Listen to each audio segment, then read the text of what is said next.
আসসালামু আলাইকুম। স্বাগতম প্রিয় দর্শকবৃন্দ। বাঙালি হোসাইন চ্যানেলের পক্ষ থেকে আপনাদের সকলকে আবারও আন্তরিক শুভেচ্ছা ও অভিনন্দন জানাচ্ছি।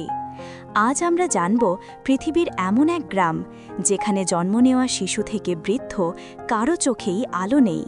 না, এটি কোনো গল্প নয়, এটি মেক্সিকোর টিলটেপেক গ্রামের আসল কাহিনী। কিন্তু কেন এমন হলো? স্থানীয়দের কাছে এটি শয়তানের অভিশাপ। রহস্যে মোড়া মেক্সিকোর এই গ্রামের অন্য নাম ভিলেজ অফ ব্লাইন্ড, অর্থাৎ অন্ধদের গ্রাম। টিলটেপেক গ্রামের মানুষ থেকে শুরু করে গবাদি পশু, বন্যপ্রাণী অর্থাৎ এই গ্রামে বসবাসকারী প্রতিটি জীবন্ত প্রাণী চোখে দেখতে পায় না। বিশ্বাস করতে কষ্ট হলেও সত্যিই টিলটেপেক গ্রামের অস্তিত্ব রয়েছে এবং সত্যিই এই গ্রামের সব মানুষ ও প্রাণী অন্ধ।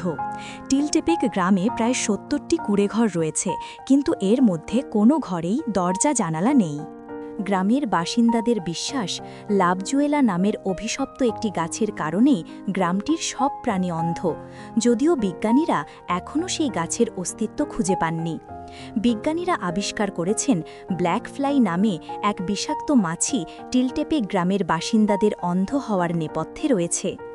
মেক্সিকোর ওই ঘন জঙ্গলে প্রচুর পরিমাণে ব্ল্যাক ফ্লাই রয়েছে, যা প্রচুর পরিমাণে দেখতে পাওয়া যায় টিলটেপেক গ্রামেও। এই বিষাক্ত মাছি কামড়ে সারা শরীরে জীবাণু ছড়ায়। জীবাণুর অভিঘাত এতটাই বেশি যে এর সরাসরি প্রভাব পড়ে চোখের স্নায়ুর ওপর। আর সে কারণেই এই গ্রামের শিশু থেকে শুরু করে বৃদ্ধ এবং পশু পাখি ধীরে ধীরে দৃষ্টিশক্তি হারাতে থাকে। টিলটেপেক গ্রামটি মেক্সিকোর গভীর জঙ্গলে অবস্থিত। সভ্যতা ও উন্নয়ন থেকে বহু মাইল দূরে এটি। এই গ্রামে জন্ম নেওয়া সব শিশুই প্রাথমিকভাবে আর ৫টা শিশুর মতো সুস্থ ও সবল হয়, কিন্তু পরবর্তীতে অজানা কারণেই ১ সপ্তাহের মধ্যেই তারা দৃষ্টিশক্তি হারায়। মেক্সিকোর সরকার যখন প্রথম টিলটেপেকের সম্পর্কে জানতে পারে, তখনই গ্রামের বাসিন্দাদের অন্যত্র সরিয়ে নেওয়া হয়েছিল।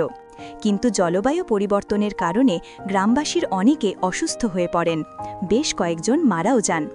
এরপর তাদের আবার টিলটেপেকে ফিরিয়ে আনা হয়। মেক্সিকোর গভীর অরণ্যে থাকা ছোট্ট এই গ্রামে জাপোটেক প্রজাতির বাস। ৩ শতাধিক জাপোটেক পরিবার এই গ্রামে বাস করেন। এই গ্রামের বাসিন্দারা মূলত বাজরা, শিম এবং মরিচ খেয়ে দিন পার করেন। মদ খেয়ে আগুনের চারপাশে নাচ করা এই গ্রামের অন্যতম উৎসব। বন্ধুরা, আজকের ভিডিওটি ছিল এ পর্যন্তই। ভিডিওটি যদি ভালো লাগে তবে লাইক দিন, কমেন্ট করুন এবং বাঙালি হোসেন চ্যানেলটি সাবস্ক্রাইব করতে যেন ভুলবেন না। আপনাদের সাপোর্টই আমাদের নতুন ইতিহাসভিত্তিক ভিডিও তৈরি করার প্রেরণা। ধন্যবাদ সবাইকে এতক্ষণ আমাদের সঙ্গে থাকার জন্য। अस्सलामु अलैकुम। नीम के पत्तों को गुलाब जल के साथ मिलाकर पेस्ट बना के लगाने से चेहरे के दाग धब्बे मिट जाते हैं। ऐसे ही और टिप्स जानने पहले हमें फॉलो करें।